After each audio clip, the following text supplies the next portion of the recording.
G'day guys, Chris here from Spartan.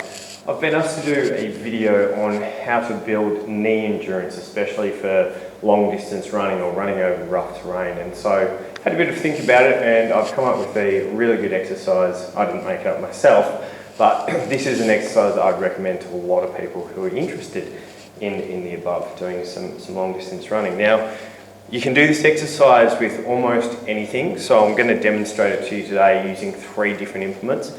My pick would be using the power clubs or the club bells.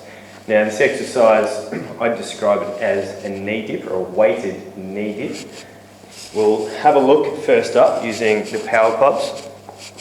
Essentially what you want to do is you want to be controlling the whole movement through your legs. So it's a backwards and forwards, gentle rocking motion. It's not a swing, so you don't want to swing anything, whether it be power clubs, kettlebells, weight plates, forwards and backwards, because that's totally missing the point of the exercise. You want to control this through the knees. So the starting movement is you're pushing your hips back, getting into a swing position and bringing the weight in front of your body. So it's like you're reaching forward and sitting back into your heels. From here, as you come up out of the dip, you drag in this case, power clubs along the ground and then dip as they go to the furthest point behind you. So you're always keeping that weight on your heels and keeping it as low as possible to the ground. And the last thing we want to think about, keeping our head in line with our back and breathing.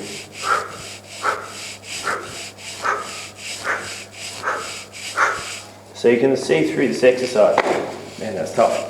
You can see through this exercise the whole time I'm absorbing that pressure through my quads, through my knees and building that stability. My knees don't travel too far forward over my toes, so they're not going into a compromised position, don't worry about that. And the whole time my hips are staying flexed. So again, this power and this pressure is being driven through my legs, similar to running, okay, to putting that power down through your feet. So again, you don't have to use clubs if you don't have them at your disposal. No, that probably not a lot of people would. Kettlebells are a fantastic tool for doing this exercise. The handles mean that you can actually relax a lot more with your grip. The power clubs will definitely work your grip out at the same time.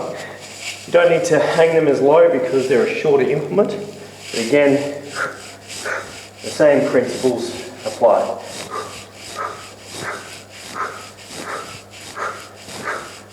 Forwards, backwards, dipping movement, and you should feel, even after 10 seconds, a lot of pressure start to build up in your quads and in your knees. Again, if you've stuffed your kettlebells, you don't have power clubs, but you've got weight plates lying around, you can do exactly the same movement. Now, I've got a little bit heavier. I've got 2 10-kilo weight plates in this situation, 6-kilo clubs, 8-kilo kettlebells, 10-kilo weight plates, so it gets a bit heavier as well. So you can really load this exercise up if you're looking to dramatically improve your strength. The arms just hang by your sides and gently rock forwards and backwards with their own momentum. Not important. So you don't need to be propelling them at all with your upper body. It's more, as I said, of an absorption with your knees.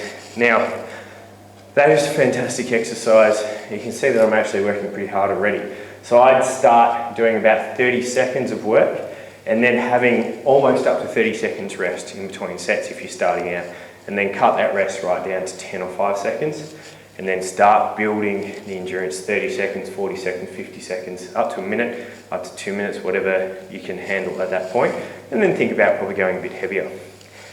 Another great exercise, it's pretty much the same movement, but this is actually to help build a bit of lateral stability. So again, if you're running on an uneven surface, it's not always going to be flat and smooth, and your feet are often going to be working hard if it's uneven terrain. So you can do exactly the same exercise, but in front of your body and to the side. Think, I guess, like cross-country skiing or mobile style skiing, where you're moving side to side, and this puts the pressure down through the lateral sides of the knees. It's very safe, it's a very soft movement. You're not doing anything through a plyometric range of movement which is going to cause the knee any undue stress. This is nice and soft.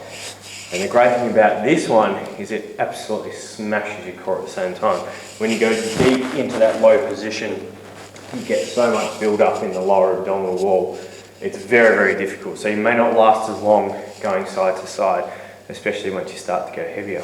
So there's 2 exercises that I would strongly recommend anyone to do, regardless of what you're doing. But if you are interested in building some knee endurance for long distance running, or if you're thinking about doing some sprinting, you're about to put on a weight vest, do some of this first. This will help build up some strength in your knees before you start going into any stressful impact environment.